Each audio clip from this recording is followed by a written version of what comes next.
I'm going to show you how to put together this really cute album that accordions together inside a chipboard cover.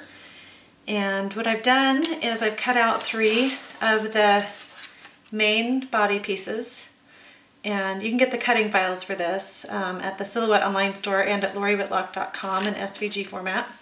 So I have cut these bases that have perforations in all the right places to fold everything, so it makes it super easy. It's got rounded corners and everything. So you cut 3 of these bases and you cut out all the embellishment pieces. And I chose to cut all 4 of my squares out of the same pattern, and I chose to cut half of my triangles out of this teal pattern and half of them out of yellow. So I have 6 yellow and 6 teal triangles. Then I also cut this cover out of my paper and out of chipboard. This is the Silhouette chipboard that you can buy from them, and it cuts really, really well. But you could use something that you have at home possibly, but their chipboard is made to go through their machines, and it's just the right thickness and it cuts lovely. So I went ahead and glued the paper to the back of the chipboard, or the front of the chipboard, and I went ahead and glued my 4 squares to the squares that don't have any perforations on them on my bases. So on these 2 bases, you're going to glue 1 square on one side and then leave the other square blank. And on the last square, you're going to go ahead and glue it on both squares. And on these triangles, you're just going to go ahead and do whatever pattern you would like. I chose to keep yellows on these 2 positions each time and teal on these 2 positions each time. You could do it however you would like, though. There's a lot of creative things that you could do. And one thing to take note of is before you adhere your paper to your chipboard, you could lay a piece of ribbon in between the 2 so that you could wrap it around the whole mini album and tie it. That's another option. I didn't do that on this one, but you could certainly do that at home or experiment with that. So I'm going to go ahead and glue the corner that has my gear paper on it to this blank corner over here, and glue this corner to that one. So let me get my glue.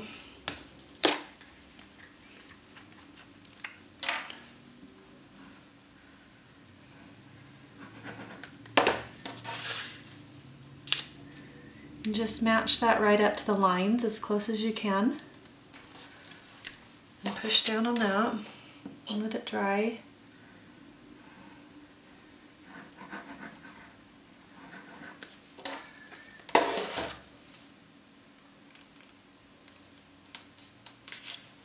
Okay, so now those are in place.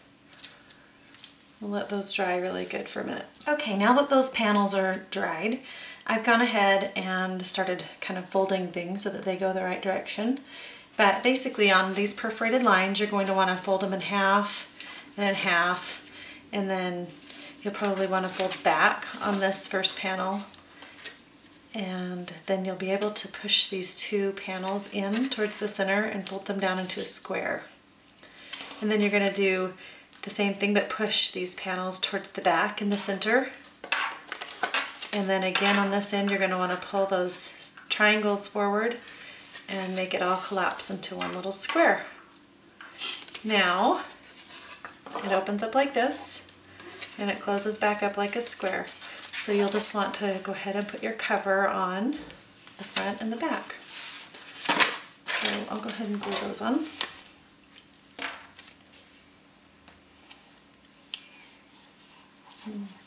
Don't want that falling off, so I'll put plenty of glue on it. And just center it right in place. And we'll do the same thing on this other side.